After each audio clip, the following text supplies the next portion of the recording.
Well, good afternoon/evening, depending on where you guys are watching it. This is, as the title says, our NHL playoff prediction, Part 1. Tonight, we will look at the Western Conference. Joining me, the fabulous Randall Beatley, is Cody Montanaro over there in his beautiful Huntersville, North Carolina. And joining us by voice only, Mr. Old North Strong himself. I don't got no camera, so I'm waving frantically at my monitor right now. He ain't got no camera. All right. Sorry, this is desktop. We're all good. We ain't got much time, about 55 minutes, to discuss the Western Conference. So, first question. Oh, boy.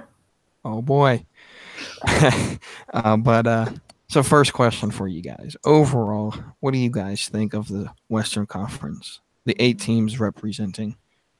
It's got some very intriguing matchups, and I think that whoever comes out of the Western Conference to represent the Western Conference to represent the Western Conference in the Stanley Cup Finals, I think is going to be very battle tested, and I think that the style of play in that conference is going to, in my opinion, pose a very good threat to take home the Stanley Cup this year. All right, and Ben? Oh, yeah, there's definitely a lot of good teams in the West. Some teams were surprises, of course. Like some teams no one thought would even have either as good of a season as they had, or were going to do did that well. That either didn't make the playoffs last year or either weren't even in existence last year, and yet they went on to do as well as they did, of course, referring to the Golden Knights there. So it'll be very interesting to see what happens. Of course it will. So looking at the Western Conference, do you think there are any overrated teams that a lot of people are looking at as, this team is the team to beat that you personally don't think are that good? Start with Ben. I do, actually. I think there's one. And I got to go with Winnipeg. And the reason is they did have a tremendously good season. Don't get me wrong. I think they had 100 and a shit ton of points. They second place in the West, yeah, and they have a stacked roster. I love their roster, but they just don't seem like they have enough defense, and I don't know how well Connor Hellebuyck can hold it together because he is a very untested goalie. He's still kind of young. He's 25, virtually no playoff experience. Now, of course, I am a big advocate of once the playoffs start, all bets are off and anything can happen. But I just don't like their defense. They have 2, maybe 3 really good defensemen. Of course, with Trouba, Byfuglien, and let me look at their thing real fast. I had that. It was Byfuglien. Oh, Morrissey. That was the other one. And, of course, Tyler Myers. So they have a good top 4, but they don't really have 2 anchormen down there. Maybe Morrow, maybe Enstrom. I don't know. And it's just like I said, mainly it also comes down to goaltending. So I'm not entirely sure. So they're my overrated pick. Cool. And over there to Cody. In the West, who is my overrated pick, you say? Yes. Yes, sir. I will get into this a little bit more as we get into the predictions and such, but I'm just going to say the team, and I'm going to leave it at that, and I'll get into my reasoning a little bit. The Nashville Predators. What? Hold on, we're going to need Ben to calm down over that. That's an interesting pick. Interesting pick. Definitely. Oh, okay. Definitely. Fight. I'm going to need to know the reasoning. My pick, not as surprising.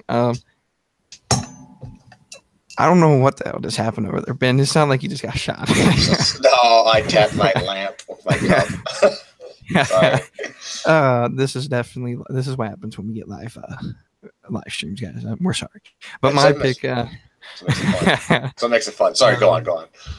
My pick. I don't know if y'all would consider him overrated, but I think a lot of people have jumped on the bandwagon of this team and are predicting him, and that's Vegas. Where Ben's an advocate of anything goes, anything can happen in the playoffs. I'm an advocate of experience matters. And Vegas ain't got none. So while I think they've had a really good season, they've won the Pacific, I think shattered everyone's expectations. I just don't think they can. I think they'll, in their matchup with the Kings, they'll take it far. We'll get into predictions later, but I just don't know if they can make it all the way, like some people are predicting. See, I'm not sure about that. Because think about it, they have a lot of playoff experience on that roster, though. Look at the guys they got from teams like they have a Stanley Cup champion in Fleury. They have a Stanley Cup runner-up in Neal. They got a few other guys who've been to the playoffs. So did Fleury win the cup for him, though? Did Fleury win those 3 cups for Pittsburgh? In 2009, he did. When he robbed Lidstrom of that game-tying goal in Game 7.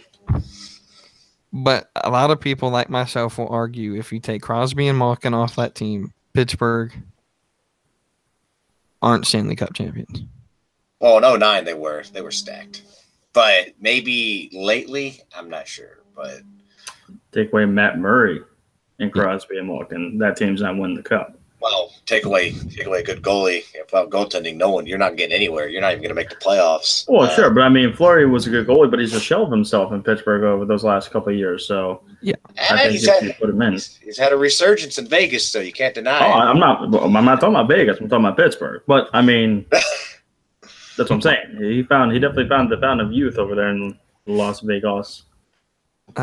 So I mean, you do have a point, though. They do have James Neal, my favorite player on the team. I've loved him. He was on Pittsburgh, so he was on that team as well. I've always liked James Neal, but I just don't think 2-3 players equals you got a team like the Kings, which have almost the same team that they won the Stanley Cup with. I don't think it's as good as a team, but I'll take Quick over Fleury any day. Yeah. You got Nashville. You got Nashville, which to me is the hottest team in the NHL. And then I'd have to agree with Ben. Winnipeg's overrated. Just for, again, the lack of experience. Buffalo's probably their most playoff experience player, if I know their roster right. I would agree. Yeah, I think it is Buffalo. He does have a cup, of course, and with Chicago way back in 2010. Yeah, whatever. All right, and so we did overrated. Do you think there are any sleeper teams that might surprise us? We'll start with Cody on this one. I mean, I don't really know if you can call them a sleeper team because they've got so much experience, but I definitely think the Kings are underrated. I mean, yeah, they got 11 guys on the roster they still have 11 guys on their roster that won the cup for them in 13 and 14. So you look at them, they got a pretty decent matchup with the Golden Knights. And I'll get into a little bit more detail as of that matchup, but a lot of experience on that team. And this it's a two-parter for me once we get into that playoff matchup. But I think that not many people are giving the Kings a shot because of how great the Golden Knights have been and how, the fountain of youth seems to exceed all expectations over there. And that's all great and well. But, I mean, at the same time, these Kings, they know how to grit. They know how to battle. They know how to, play in desperate situations and have shutdown defense when it matters. So I will say that definitely the Kings are my underrated team in the West. And Benjamin. Interesting. I would say my underrated pick, even though they did do really well and they're not really underrated, but I would have to go with the Sharks, honestly. I think because, they're not as good as they were 2 years ago when they lost in the finals to Pittsburgh. But They still have a good core. I really believe that, and they have a good goalie in Martin Jones, who now has that playoff experience under his belt from last year. Logan Couture can still get it done now. No, they don't got Patrick Marleau, but as they showed in the regular season, they don't need him. Joe Thornton is still being good old jumbo Joe Thornton and can pass. Doesn't really shoot. Doesn't need to. But yeah, they have a good roster still. Like they have a good core. Like you have a good goalie. That's where it starts. And then up front, I like their depth. Like I said, I mentioned Logan Couture, but then they got, of course, Joe Pavelski and Joe Thornton, and that's like, really good top three guys right there who are top line guys anywhere. But then, of course, as you go down the lineup, they have Teenage Mutant Ninja Turtle, Evander Kane, Mikhail Bodker, who's a great third line guy, and Eric Fair, and it just keeps going on. And they even have some of their own call-up guys like Muir and Tyranny. And I forgot about Joel Ward. I was going to say, they have Joel Game 7 Ward. Yeah, I know. I forgot. He's not as good as he was the last few years, but he's got that experience. He's got that grit, something you're going to need in the playoffs. And I love their back end. That's Big Brett. With good old Big Brett Burns. It's really good. There's Marc-Edouard Vlasic, Paul Martin. They got a great top three there. I mean, they have a good top two. And then their other guys have just stepped in, like DeMilo and Braun and Dylan. They've got good depth there. So they're a good team. They do have they're not a perfect team by any means. They're no Nashville either, but they got a good roster, and I think they're a sleeper team because no one's really picking them to do anything this year. All right, and so my pick for this definitely I think will be shocking. Almost as shocking as Cody's overrated team, because they're playing Cody's overrated team. That's the Colorado Avalanche. If and only if they can get by Nashville, I think they have a chance. I don't think it's gonna happen, but you got McKinnon. He's definitely their best player. I forgot who just got hurt on their team, though. Someone on Colorado is hurt. I know Duchesne. Oh, Varlamov. Varlamov. That's going to hurt him a lot. But they did fight to get the last wild card spot. That was a tight race at the end. And maybe that'll help them in the playoffs. But we shall see. I think Colorado, again, it only matters if they get by Nashville, because I could see that. I like their roster. Yeah. They've got good depth, kinda. Like up front, they do. Defense is it's there. It's good enough. Let's go with that. They don't have like anyone to step in if someone gets hurt, but they have a really good, deadly top six. Like you said, led by Nathan McKinnon, who is a top line center almost anywhere. You're right. You hit that one on the head. All right, so we got over some, the basics of the overview. Let's get into these matchups and our predictions. We'll start with the number one overall seed in the NHL, and that's the Nashville Predators taking on the Colorado Avalanche. So the way we're going to do this, we're going to go around. We'll pick who you think's going to win, why, and how many games you think they'll take them. We'll start with Cody on this one. That expression, though.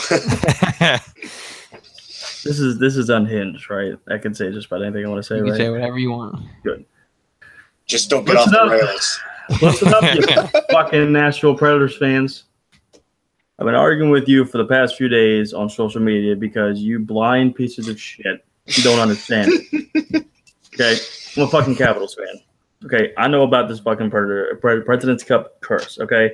And you're blind to it because you're new to this game. And that's okay. And I get that. And welcome aboard. We're glad that you joined us. We're glad that you joined the NHL finally the past couple seasons. I'm glad to see that there's a lot more yellow in the crowd than there is blue. And I don't mean blue as in the Blues or the other team blue. Blue as in the seats because they're mostly empty for the past 15 seasons until we gave you Forsberg. And you got PK Subban, and then you got Ryan Johansson, and then Pekka Rinne's been around for a while. So, I applaud you guys. Thank you for... Someone's a little salty over there. big league. I'm not salty because they don't have a cup, and neither do we. So how am I salty? Anyways, like I said, welcome aboard to the NHL. It's glad to see you guys have finally showed up. Listen, okay, 46% of the teams don't make it out of the second round in the playoffs. Sure, we're part of that, but that's facts. 46% of teams who've won the President's Cup don't make it out of the first or second round. So if you guys make it out of the second round, if we're arguing statistics, though, 46% is not the majority. So that point, but that's definitely better than 26% of them that have gone on to win the Cup or make it to the Stanley Cup Finals. So I mean, balance that out. I'd much rather have, or I'd much rather not have that 46% and have luck not on my side. However, yes, you have a great team. Yes, you've got a great lethal front six, and almost your back nine is amazing. Your front four on defense, arguably the best in the NHL, and that's why you guys won the President's Cup trophy. But like we have seen before, the regular season doesn't matter. Let's break it down a little bit for the season series. They swept the Avalanche 4-0. The Avalanche really had no chance in every game that they played. The Preds outscored them 17-8 in the season series. I definitely got the Preds definitely winning this series. I got them in 4. I think it's going to be a clean sweep. The Avalanche did everything they could to make it to the playoffs, even beat the Blues to make it into the playoffs in the final game of their regular season. So I commend the Avalanche for showing that grit and that determination to get into the playoffs. The Predators are good for now, and I think that they'll have a very good matchup in the Avalanche. Both of these teams are really quick, and it's just going to matter of can the Avalanche goaltender, I don't even know the dude's name. Maybe I should have looked up the rosters, but I mean, it doesn't really matter because the Avalanche are going to win this series anyways. Bernier, Jonathan Bernier. So a former goalie for Toronto, so that doesn't help at all. Savage. This is going to be a very savage series, by the way. And tonight and tomorrow night's going to be great. So hashtag got him. Yeah, the Preds are going to win this in 4, and they'll make it to the second round, where I do think they will lose. But anyways. All right, Benjamin. Wow. Benjamin. I got to follow that. Yeah, you do. You should have made him go first, you second, and me last. Definitely, though, I do have Nashville winning. I have Nashville in 5 because I never – it's hard to predict sweeps. They kind of just happen, and they normally happen at the most randomest times. So that's why I will never predict a sweep. Like every time we do the bracket challenge thing, I will never predict a sweep. But kind of looking at Nashville's roster, breaking it down even more, they are just a monster on paper. Not only their forward core, but of course, as Cody touched on, of the defense. And I disagree. I don't think it's just a top 4. I think it's their entire top 6 is just stacked. Of course, you got Weber and Yossi for your top 2, but then you get down below that. Who do you have? You have Ekholm and Ellis. And who do you have before that? Then you have a lot of guys, actually, who are currently on the roster who could be in the 5 and 6 pairings with Alexei Emelin, who they got from Montreal, and Michael Irvin. Then they also have Yannick Weber, who's out of nowhere is a former dud in Montreal, who's just blossomed ever since he came to Nashville. So they have 7 defensemen, really, who can almost be top 4s on any other team besides the Hurricanes. That's another note. But then, of course, then goaltending, where it all starts, they have Pecorine, who I think has – did he win the Vezina once? I think he has. I think he's got at least – Yeah, he has. Yes. Yeah, 1 or 2, yeah. And so that says enough. He's got loads of experience. Yeah, he's been to the finals, and he definitely was not the reason they lost to the Cup last year. And then up front, they're not stacked, but they have depth and they're physical. Of course, they're led by Philip Forsberg and Ryan Johansson.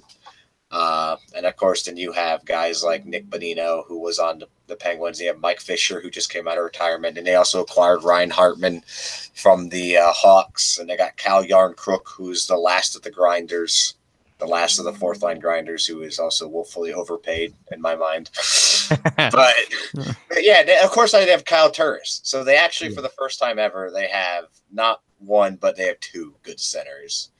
And that's what you need in this league. You don't just need a number one center. You need depth down the middle, and they have a great 1 through 3, actual 1 through 4, with Johansson, Turris, Bonino, and Yarncrook. So it's good. I like them. Nashville in 4. Oh yeah. All right. I do. Let me just we'll get to you in a second here, Cody. It's something really bad. It's just Rene has never won a Pheasant Trophy. He's been a finalist 3 times, so. Okay, so he hasn't. So he's like, still it doesn't underdetermine how good he is as a goalie. But anyways, continue. Yeah.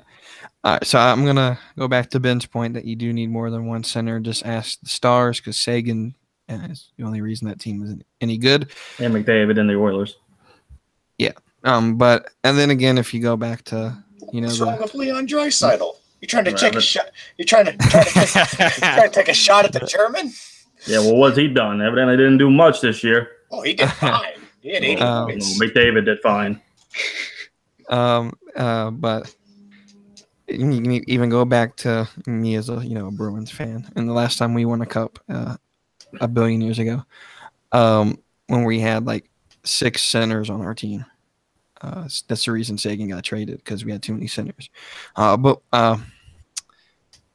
back to the series, I got Nashville in 5. Just because, like Ben said, you can't predict sweeps. They happen, and they mostly happen against games where you think it's going to go 7, and then completely one team gets blown out.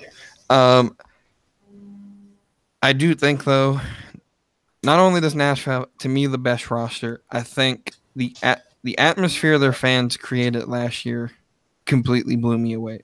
Like Cody said, their fans, 15 years ago, no one gave a crap. But when you build a roster like they have, either by draft or by trade, mostly by trade, you really create some excitement. Winning always brings out fans.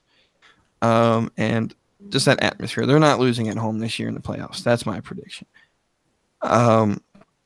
Especially being you control your destiny. If you play good on the road, win 2 or 3 road games, you have it home court or home ice, not home court, home ice for the whole playoffs. So they really have the advantage.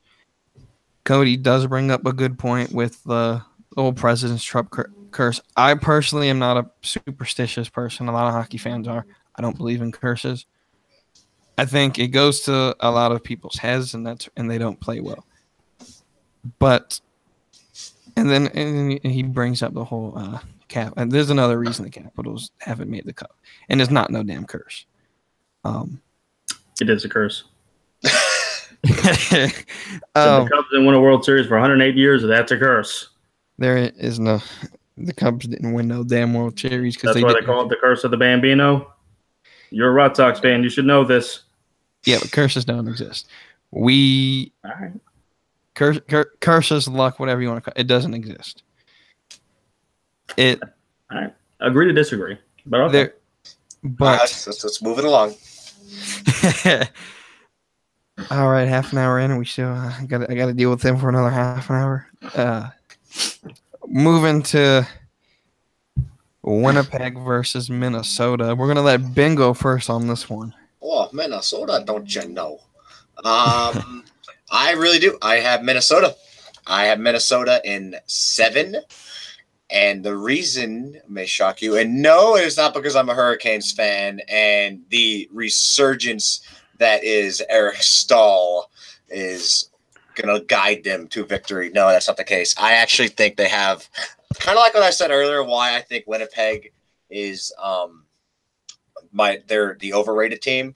Kind of like that is like, to me, Minnesota is balanced. They have a more balanced roster. Whereas Winnipeg, they're kind of top heavy, which is nothing wrong with that. They have a great top 6, shady bottom 6, and then they got a good top 4, and then they have an unproven goalie who had his first breakout year. Yeah. But then if we look at Minnesota, they're just stacked with experience, and their defense is good. I'm not gonna say it's great, but it's good. But they do have a good goalie. Although Devin Dubnyk is untested as well in the playoffs, he's had just 2 good. 3 really good, 2 stellar seasons. But on defense, they're led by, of course, Ryan Suter, who came over from Nashville, and then Jonas Brodin, Matt Dumba, Spurgeon, whose first name escapes me. Jared. There you go. Although I've been impressed by some of their younger guys that they called up, like Sealer and Olfesen. Those guys have kind of impressed me, although they haven't played much. But because I think they're either call-ups from their Iowa or were just extra guys. But see, I'm not saying they have the best defense, but it's the way their team is structured. They have more puck movers and a good combination of puck movers, hard-hitting guys, and shutdown guys. But offensively, though, this is where Minnesota, I think, has the extra punch. Not only do they have depth, they have more playoff experience. Of course, they have a Stanley Cup champion in Eric Stahl. They also have a Stanley Cup runner-up in Zach Parise.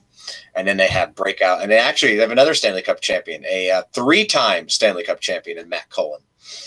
And then they do have a bunch of good young talent and then just speed in general. That's another thing I like. I like Charlie Coyle, Eriksson Ek, Foligno. All those guys are fast. Marcus Granlund. But that's just reading all these guys, too. They have great depth. And, of course, down the middle of Eric Stahl, Mikko Koivu, Matt Cullen. I know lately Eric Stahl has probably been the number one center over Koivu. But it is. They just good. Daniel Winnick's even on this team. The rookie Luke Kunin is probably his college season in, so that's why he's back up. But, yeah, I really like this Minnesota team. I think they're balanced. They have a good combination of some snipers, passers, two-way guys, especially one of the best in the league with Mikko Koivu, their captain. So I really like this Minnesota team. I got them in 7. All right, and this series, if Duchesne's on the Minnesota, right? Am I correct? Yes. Yeah, I got traded there. And he's injured, right? Yes. That is the exact reason why I don't have Minnesota winning. I know one player doesn't make it, but Duchesne does. If Minnesota had Duchesne, I would have picked them in 7. However, I picked Winnipeg in 6. I, for one, think Winnipeg's goalie, I don't know how to pronounce his last name, not even going to try. Elyabuk. What is it, like 46 wins this year? Yes, he set the record for most by an American-born goalie and via what else did he do? Yeah, but anyway, for an American, he set the record. Yeah.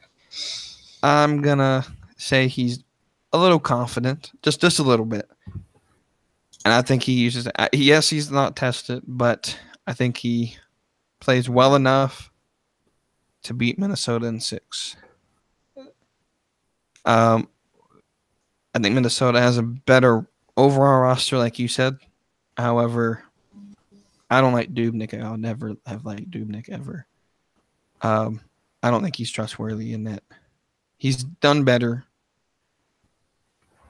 but I think Winnipeg. This to me, I hate the Western Conference. Just got to let you guys know because I don't know. I chose to do them. That we're covering. Chose to do them first, but Winnipeg in 6. Now to the series that. Oh, I don't get a chance to do this one? No, after your long ass rant, no, you don't. After your Predators rant, you don't get to predict. No, I'm joking. Go ahead. I mean, for the person that actually did, some research in this thing, you know how you said you don't like how one person makes a difference. You're right. 2 people make a difference because Suter's out for the Wild as well.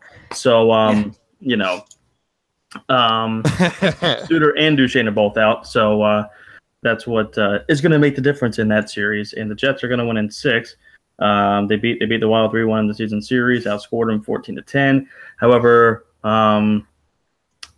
these 2 teams posted the best home record of the NHL. The Jets were 32-7-2, and the Wild were second best at 27-6-8. So this whole series is going to come down to who's going to steal a road win and put home ice in their advantage. Are the Wild going to steal one in Winnipeg, or is Winnipeg going to steal one in Minnesota? Obviously, if Winnipeg steals one in Minnesota and goes 2-0, 3-0 at home, they would win that series. But I got the Jets going in 6, stealing a road game in Minnesota, and moving on. Wait Now a you can minute. continue. Now I'm confused here because he's on the active roster. He's not on the injured list. He's got a fractured ankle. He's out for the rest of the season. Because he's on the active roster, though. He's not on the injured list. Because you can play through a fractured ankle. Maybe he might be coming back. Maybe he's coming back for the playoffs because he's on the roster. He's not on the injured reserve. He's not on anything like that. So that's why I was like, when you said that, I was like, what? I'm looking at it right here. I'm looking at CBC. I'm looking at the Minnesota Wild's website. Yeah, well, listen, they don't always put that up there, but Guys, Tim Gleason. Wild, however, will be at one of its most experienced playoff performers in defenseman Ryan Suter, who has been lost for the rest of the season with a fractured ankle. How recent is that? Because maybe they haven't updated the website. This was, or how long ago, I should say. 4 hours ago. Oh, okay. So that's maybe why it's not on the website. Okay, no, I'm saying that's why it's not on the website. All right. Continue. Because now we get to go. Oh, now we get to go to what's going to be my favorite series. Next. Western Conference, Vegas versus LA. I'm going to go first on this one just because I can. Oh, okay. I love Vegas. Absolutely. I love everything about Vegas. This team, I think, has a right to have a bunch of hype going into the playoffs. Everything they've done as an expansion team in their first year, really, I think has shocked the world, and it's probably one of the greatest stories in sports. However, it's not all that shocking when you look at some of the players. You know, you got Fleury, which when he's hot, and he was out for most of the year. You've got Malcolm Subban as a backup goalie if needed, who, as a Bruins fan, I know a little bit about. I want to know where this Malcolm Subban was when we tried to move you up last year, and he sucked and let in 8 goals a game. You got James Neal, Marcia Show's broken out, and William Karlsson. Is it William Karlsson? William. Yeah, got a lot. He's broken out.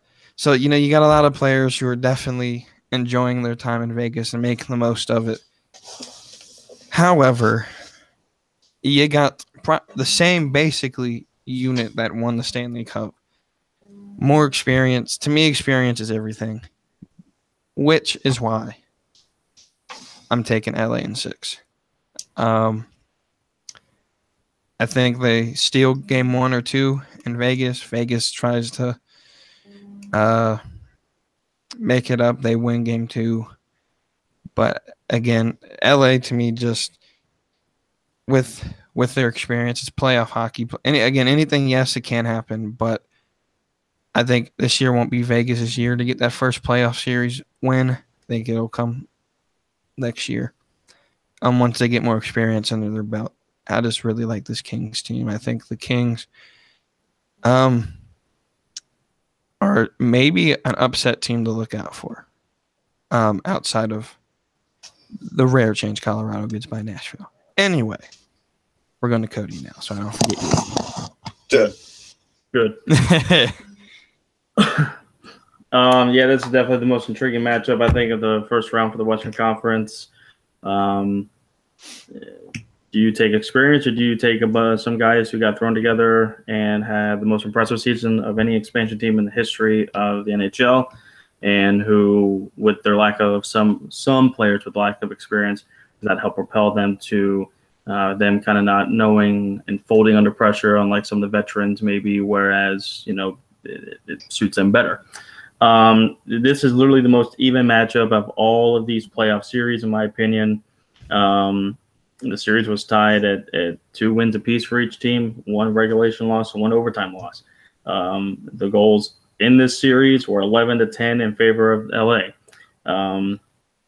That's amazingly how close they were in their season series. So this is a great matchup. I think this is going to be the most intriguing matchup of this first round.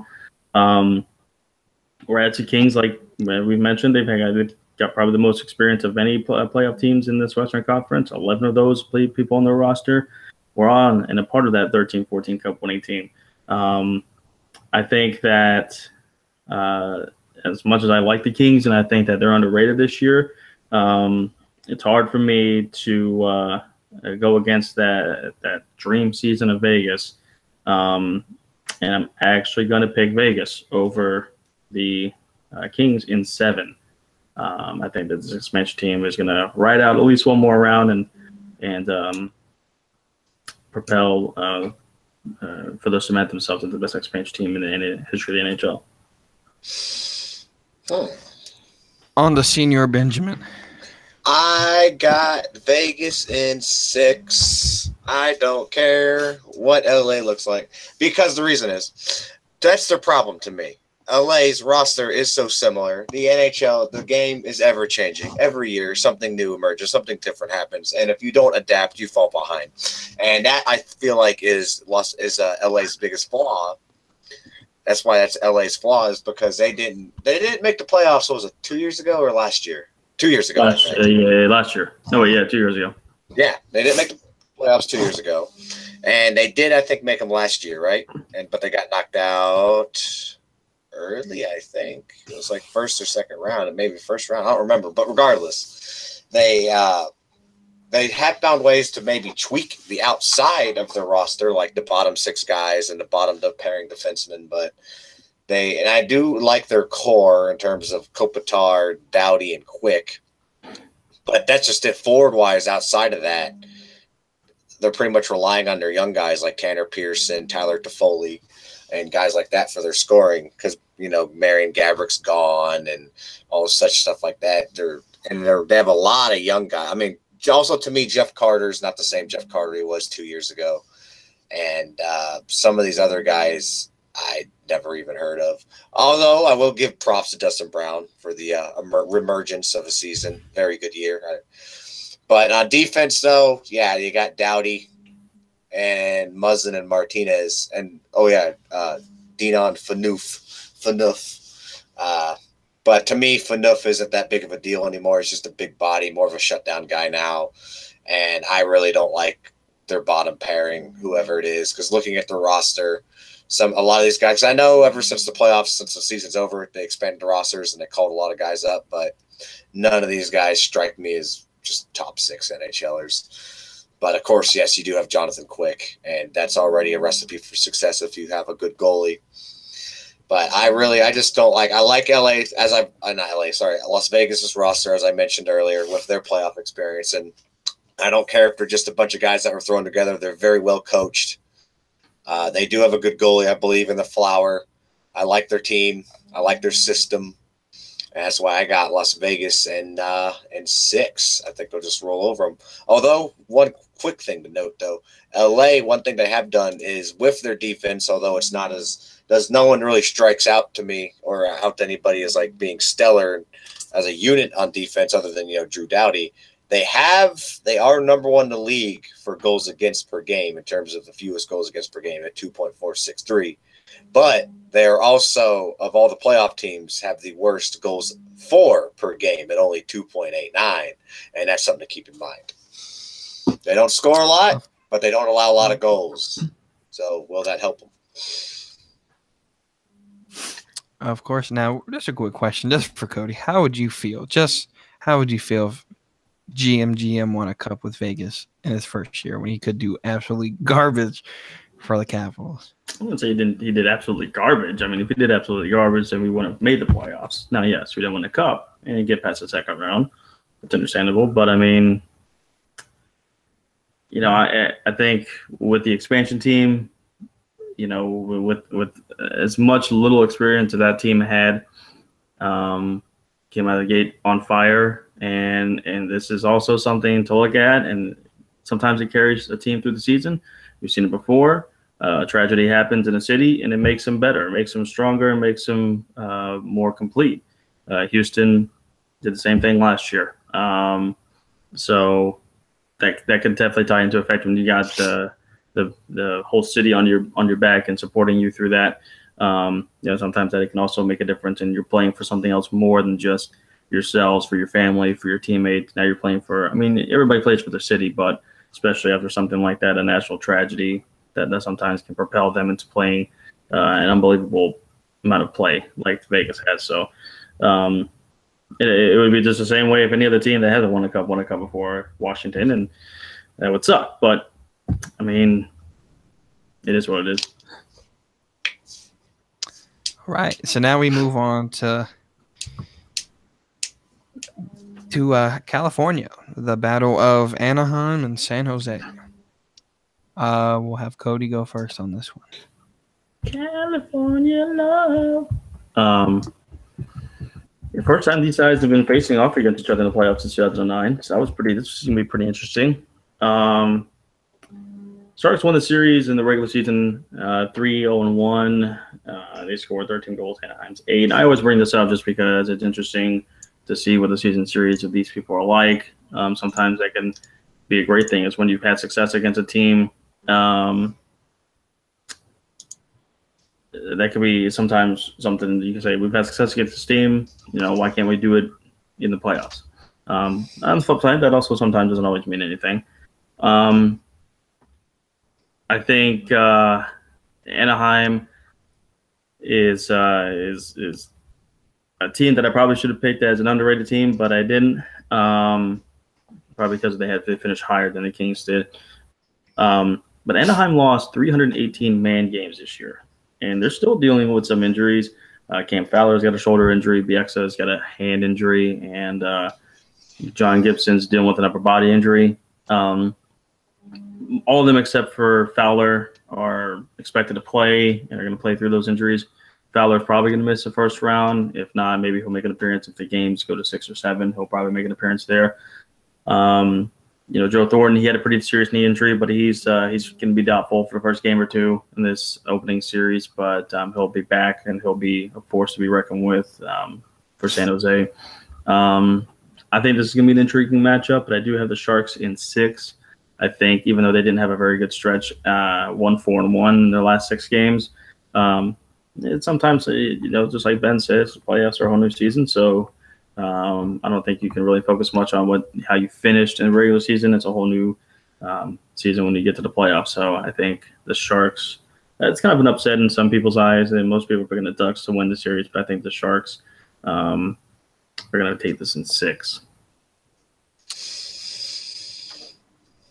All right, Benjamin, your turn. All right. I agree on the victor. I disagree on the number of games, but that's because it's a small preference. I have the Sharks in 7 because every time these two teams go at it, it is a true rivalry, especially an interstate rivalry. I remember the Stadium Series game, was it 2 years ago, I think? Oh, that was LA and Anaheim, though. But it's still the Sharks played somebody. I don't know if they had a Stadium Series game, but they played – it might have been a Stadium Series game. Regardless, they played across the rival though, and it's always fun to watch though these teams go at it. But looking at some of the extra stats though, that's dearly to know. I was actually slightly wrong. The Ducks have the lowest goals for of all the playoff teams at 2.817, and the Sharks are averaging over 3 goals a game. But the Ducks do have a good defense with 2.549 goals against per game, which is 3rd best in the league this year. So of course, not as good as the Kings were in terms of goals against in their defense. But the Sharks, of course, are allowing less than 3 goals. They're at 2.756. So I really don't like this matchup, though. Like I already said earlier, why I like the Sharks so much with their roster. But Anaheim's no slouch either. It's just that San Jose's got more. Slightly an edge, I think, in experience, although Anaheim's been to the playoffs numerous times and they have a lot of experience, especially up front, but their defense doesn't have that same experience. I mean, yeah, you have Francois Beauchemin, who is 100, but he's still playing. Oh, God. But though Kevin Bieksa, I believe, is hurt. Yeah, he's out. Hurt. Yeah, he's out for a while. So I think you said that. I just want to clarify. But, yeah, like you said, Cam Fowler's expecting. They do have Hampus Lindholm, who is an absolute monster on the blue back end there. And they're anchored by John Gibson. Although, was it Brandon Monador, who's been just came out of nowhere and has been a really good defenseman for him. And of course, I do like their forward core. Of course, you're anchored by Getzlav and not Getzlav. What am I saying? Corey Perry. Corey Perry. Yeah. What the hell, dude? I'm like, geez, I was getting my names mixed up. I mean, well, yes, Getzlav, but because he's their captain, but it's just I forgot the guy Adam Henrique. I forgot about that. That's an extra center there. That's actually a big deal. I forgot about that guy Adam Henrique, and I got Jason Chimera and Andrew Cogliano. Okay, maybe their roster's a little bit better than I thought, especially their top six. They have a really good Nick Ritchie, Ricard Raquel, Yakov Silverberg, Antoine Vermette. Okay, they have a nasty top nine, but I still got. I'm going to change my pick. No, I'm not, because they still don't have it on defense. On defense, they're still spotty, and on goaltending, John Gibson. This was his first good, consistent year. Where Martin Jones, this is his second, I think, full year as a starter in San Jose, and he worked out all the kinks last year. So I really do think I like San Jose's roster better. They have more grit. They have more experience. And I think they have more 5-on-5 power because especially they have Evander Kane, who I don't know if he did it this year, but I know he led the league last year in even strength goals. And that is a big deal in the playoffs because you can't rely on your special teams for stuff like this. Although the only special team stat that really matters in the playoffs, in my opinion, is the penalty kill. So if you have a good penalty kill, then you should be fine. But yeah, it's going to be interesting because Anaheim doesn't score a lot of goals. They don't. And are they just going to be able to get past San Jose's defense? So that'll be my pick. But I got San Jose in 7. I think it's going to be an absolute battle, and I look forward to it. Well, I'm going to make my – no, I'm joking. San Jose in 7. I agree. First off, well, I think that's all we're in agreement on. Go on, know the Nashville series too. Can you shut up? No, fuck you. But San Jose in 7. For 2 reasons. I'm going to name 2 players: Brent Burns, Joe Ward. Ward, You should know all about Joe Ward. Yeah, I know a lot about Joe Ward. Yeah. And I'm not a Boston fan that hates black people. I like. Oh, jeez. What is it with Capitals players and them getting black players and then they get called out? Continue. Yeah, but anyway, I like Thornton. I like. They got the Sharks got a lot of good players, but Brent Burns to me changes games. He can hit, he can shoot, he can play defense. And then Joe Ward, yeah, like he's you can do it all. I'd hate to use this because we got a Hurricanes fan. He's the player Justin Falk wishes he could be. Justin Falk is also 6 inches shorter than him, so. But and then Joe Ward, he's Mr. Game 7 for a reason. I'm pretty sure that's Justin Williams, who's also on the Hurricanes. Thank you. I mean, let's talk about teams that are in the playoffs. I'm sorry I hurt your feeling. He's a little butthurt over there. No, I'm not. I'm just. I mean, Mr. Game 7 didn't have much of a Game 7 this year, but not much other reasoning other than those 2 players. Joe Ward is not Mr. Game 7. I mean, he performs in Game 7s too. But we're going to move on to round number 2. We got 8 minutes to get the rest of this predicted before the greatest show on earth, Monday Night Raw, after WrestleMania starts. Plug. So, second round. Nashville, I think we all picked versus either your winner of Minnesota or Winnipeg. I don't remember your guys' picks yet. I'm going to start with this. I have Nashville, Winnipeg, and I have Nashville winning, and I have them winning in 6. Again. Wow, we are a bunch of disorganized fucks. I didn't know we were going past the first round. I thought we were just picking the first round. I mean, I have mine, but this is why we're. I mean, I could do it. Well, let me go first so you can hurry up and get yours out of the way. Yep, I have Nashville versus Winnipeg, and to piss off every fucking fan in Nashville, you lazy piece of shit, Jets in 7. Ben? I got Nashville going over Minnesota in 6. All right, so the next game I got LA versus San Jose, and I've got LA in 7. I got Vegas and San Jose in the second round, and I've got the Sharks in 6. I'll have the Sharks going over Vegas and let's see, how many games would it take? 7. No more than 7, no less than 4. Really? Yeah. All right. So Are you sure? my conference final. I could do it at 3. I literally think 3.5.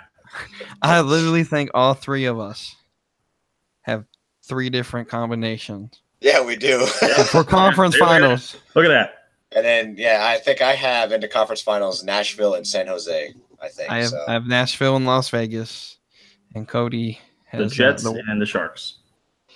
So he's right. complete. So we're gonna have him since he has no one in common with the other 2. Who represents the Western Conference in the Stanley Cup Finals? The Jets' fantastic season comes to an end by the hands of San Jose. San Jose in 6 goes to the Stanley Cup Finals for the second time in 3 years. Benjamin. The winner of the Clarence S. Campbell Bowl and the winners of the Western Conference and returning to the Stanley Cup Final will be the Nashville Predators defeating the San Jose Sharks in 7 games. All right, we got Nashville versus LA here, guys. This is a no-brainer. I swear to God. Nashville and 5. Okay. Nashville and 5. There was not a. I'm predicting this now. We're not even talking about the East yet, but I'm already going to say Nashville wins the whole damn thing. We'll see who I have them playing, and the fact that I just said that will probably surprise some of you guys. But we're going to cover the East tomorrow night at 10 p.m. Maybe going to start a little later because SmackDown doesn't end till 10, so we'll probably get on here around 10:30. We get the better conference. We got the conference that everyone actually cares about. We're covering the Eastern Conference and the tough battle that it took to get into that. Real quick, we got about 4 minutes. We just covered this whole conference. If there was another team in the Western Conference you thought should have made the playoffs, who would it have been and who they would have replaced in your mind? Would have been St. Louis, and they would have replaced the Avalanche. And I think that would have been a much better series, in my opinion. I think St. Louis versus Nashville could go to 7. Honestly, maybe 6, but I think 7 too. I think Nashville either way would have won that, but I think it would have been a much more intriguing matchup. St. Louis versus Nashville. I could agree with that. I'd go with St. Louis replacing Colorado. I wouldn't necessarily say because would have been a better matchup or whatnot, as I actually thought St. Louis was going to make the playoffs, and I thought they were planning ahead for the future to trade deadline when they traded Paul Stastny to the Jets. So I was just kind of like, oh, okay, they're getting his contract off the books. They're preparing for free agency, something like that. Because I understand sometimes you got to think big picture. And you can't always be focused on the right now. But they almost made the playoffs. That was one hell of a game, though, between the two, literally on the last day of the season. So, and fortunately, it's not to be. But yeah, that's who I would have picked. Would have been St. Louis to replace Colorado. But we got Colorado. I personally wanted Dallas, and for personal reasons, that's Tyler Seguin, the greatest player of NHL history. I'm joking. God dang. But it's kind of hard to make the playoffs when you have just Sagan and Ben basically carrying the team. And Radulov. And Klingberg. And when you have Kerry Lettinen on your team at all, it's kind of hard to Kerry Lettinen. Yeah, they do have Bishop, but again, it's been Bishop. No one who they drastically overpaid for. You're right. But Dallas, to me, they were 3 points out of the playoffs. For the team they had, that's I think a good season. 92 points for any season is a good season. But just not good enough to get into the playoff. I think if they can go after some big name talents, spend a little money, get a goaltender that actually, and then definitely work on that defense. They lost Oduya. What the fuck is his name? Trevor Daley. To me, that was their biggest loss on their defense. Trevor, what the fuck is your name, Daly? And get some help for Jamie Benn and Tyler Sagan and Dallas. Will be in the playoff fight next year. With that, we will cut this off. Raw is about to start in about 30 seconds. Thank you guys for watching. This is the Outlaw Sports Network. I'm Randall Wheatley, and we will see you tomorrow at about 10:15, 10:30.